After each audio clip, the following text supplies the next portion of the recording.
going to start by finishing, and we're going to show how to finish a fly, because if we go through the fly and then you can't finish it, it'll all come to bits and we'd be stuck. Well, a whip finisher, I would say, I'm going to show you how to finish with your fingers as well. Some of them have springs on, but that's the basic shape. And what we're going to do is just lay the whip finish on the thread like that. And I'm going to zoom in there for all you people that like detail, because I know you all do. You detail addicts, you know who you are, detail addicts. I'm going to just hook the thread there on the top hook, and I'm going to loop it over to the back, loop the bobbin over to the back. And then I'm just going to rotate the whip finisher very slowly up like that. And you can see that's a number 4 there. So I'll go back and do that again, because once you're in that position, you are good to go. So we'll hook it in there, park the thread at the back, rotate the whip finisher slowly up like that. And we're at the number, kind of a number 4 there. And then we're going to rotate, rotate, rotate. And this is the 4th rotation. It's good practice to do a 4-turn whip finish, or you could do a 3-turn. And then we're going to push up through there, disengage, he says, disengage the round bit at the bottom, and then slowly pull through and unhook and finish. Just put the hook a bit tighter in the vise there. And that's essentially it. So I'm now going to bring that to the front, and this is a method I much prefer, is using it with the fingers. I don't think there's any need to zoom in on that whip finish. I think you can see what's happening. So I'm going to lay my fingers, 2 of them across the thread like that. So 2 fingers across the road. That's the first step. Over the hills and far away to the back of the hook. And then just slowly rotate your fingers to point them at the ceiling. Revolve them up to the top of the hook.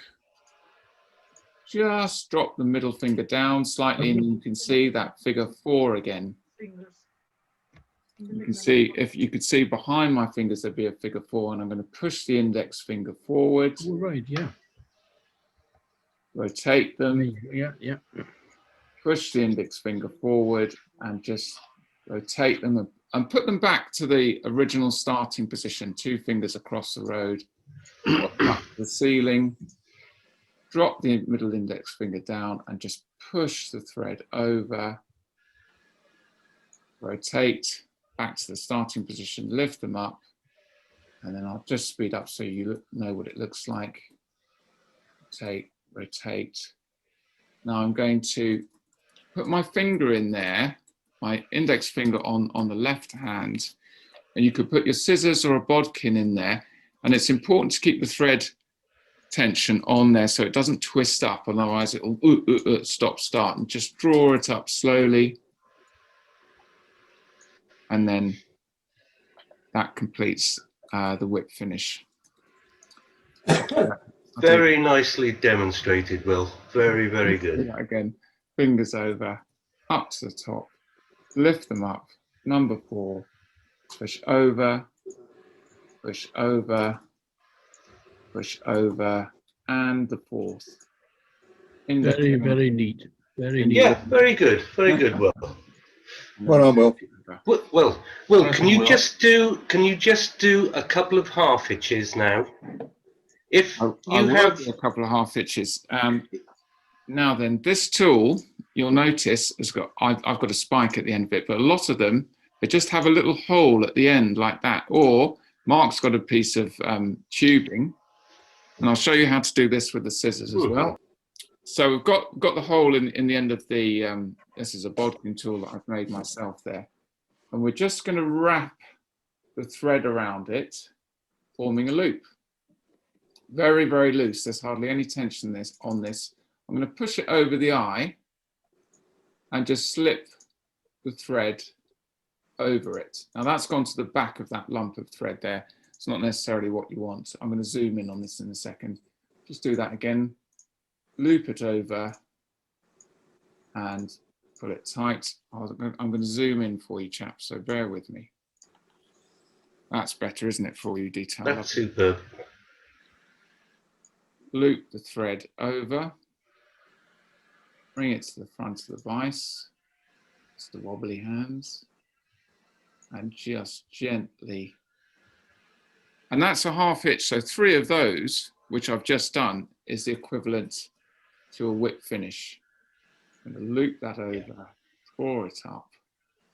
And if you haven't got one of these, you can do it by hand. You can do it by hand, and you can use your scissors as well.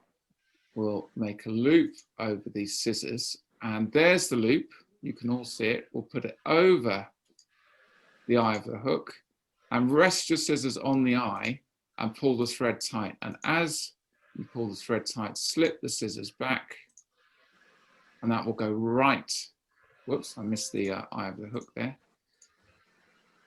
Make sure you've got the loop over the eye, and that will whip finish it as well. If you've got very sharp scissors like me with an edge, you might fray the thread slightly, but most scissors don't have those, that edge.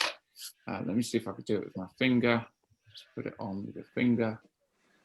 I've waxed the thread here, so it's sticky. You can put the loop on and then just draw it up like that with your finger. And I frayed the thread a bit there, but those are the principles of finishing the fly. That's quite key. That's several ways of doing it. How are you feeling about that, chaps who are relatively new at fly tying? Which one were you using, Mark, the most when you were tying that many flies? Which one did you use the most, Mark? Mark. Sorry? Can you hear me okay? Which one did you use the most? What's your preferred one? Using the hand whip finish. Yeah, without doubt. Without doubt. The less material or tools you have on the table, the better, because as I was saying to Will earlier on, all these different sort of tools usually end up on the floor, and you spend more time looking for them than getting on with tying the flies. So a pair of scissors, hackle pliers is probably as much as you need, to be honest. Note how Mark and I put the hook in the vise. We put it horizontally, and we put it in the heel of the hook as well, which Mark will show you there. So that's at the bottom of the bend. That's where the heel of the hook is. Yep. The reason being is that it's the greatest surface area. No, So the vise can get a good grip on it. You'll notice the point is sticking out. It's something you will learn over time to avoid at all costs.